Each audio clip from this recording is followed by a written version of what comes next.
অদ্ভুত কালো রঙের মুখের ব্যক্তির নাম বুসুনাইদা। তবে তিনি মানুষ নন, মানুষের মতো দেখতে এক রোবট।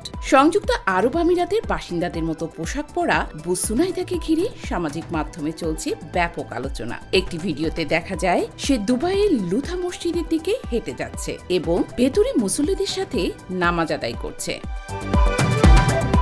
প্রযুক্তি ও ঐতিহ্যের এক অভিনব মিলন বুসুনাইদা। তবে প্রশ্ন, প্রযুক্তি কি ধর্মীয় পরিসরে এমনভাবে উপস্থিত হতে পারে? এ কারণেই বিতর্কের কেন্দ্রবিন্দুতে উঠে আসে বুসুনাইদা। কিন্তু এসব আলোচনা সমালোচনা কিছুই রোবটটিকে স্পর্শ করতে পারেনি। ক্যামেরার সামনে দাঁড় করিয়ে সে ছবি তুলতে চায় কিনা জিজ্ঞেস করা হলে আরবি ভাষায় রসিকতা করে উত্তর দেয়, ক্যামেরাগুলো তাকে ভালোবাসে।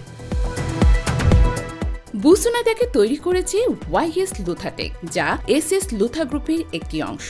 এসএস লুথা গ্রুপের নির্বাহী পরিচালক এবং লুথা বায়োফুয়েলসের চেয়ারম্যান ইউসুফ লুথা জানান, রোবটটির নাম ইচ্ছাকৃতভাবেই একটি আমিরাতি চরিত্রের আদলে রাখা হয়েছে, যেন সে স্থানীয় সংস্কৃতির মানুষদের আরও কাছাকাছি পৌঁছাতে পারে। মসজিদে বুসুনাইদাকে নিয়ে যাওয়া হয়েছিল বাচ্চাদের শুভেচ্ছা জানাতে এবং তাদের ঈদের ঐতিহ্যবাহী রীতির সাথে পরিচয় করানোর উদ্দেশ্যে। নির্মাতা প্রতিষ্ঠানের দাবি, তাদের প্রচেষ্টা সফল হয়েছে, কারণ রোবটের মাধ্যমে বাচ্চারা কুশল বিনিময় ও সালাম দেওয়ার বিষয়টি শিখতে পেরেছে।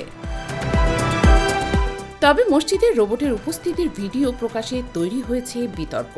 কেউ বলছেন এটি ভবিষ্যতের এক ঝলক, যেখানে প্রযুক্তি সমাজের প্রতিটি স্তরে পৌঁছে যাবে। আবার কেউ প্রশ্ন তুলেছেন, ইসলাম ধর্মে রোবটের ভূমিকা কি হতে পারে? রোবট প্রস্তুতকারী প্রতিষ্ঠান প্রধান বলছেন, কোনো রোবট যেমন মুসলিম হতে পারে না, তেমনি কোনো ধর্মেরও অনুসারী হতে পারে না। বলেন, বুসুনাইদা কেবল একটি প্রযুক্তিগত সরঞ্জাম, যার কাজ মানুষের সেবা করা, বয়স্কদের সহায়তা করা এবং শিশুদের শিক্ষা দেয়া।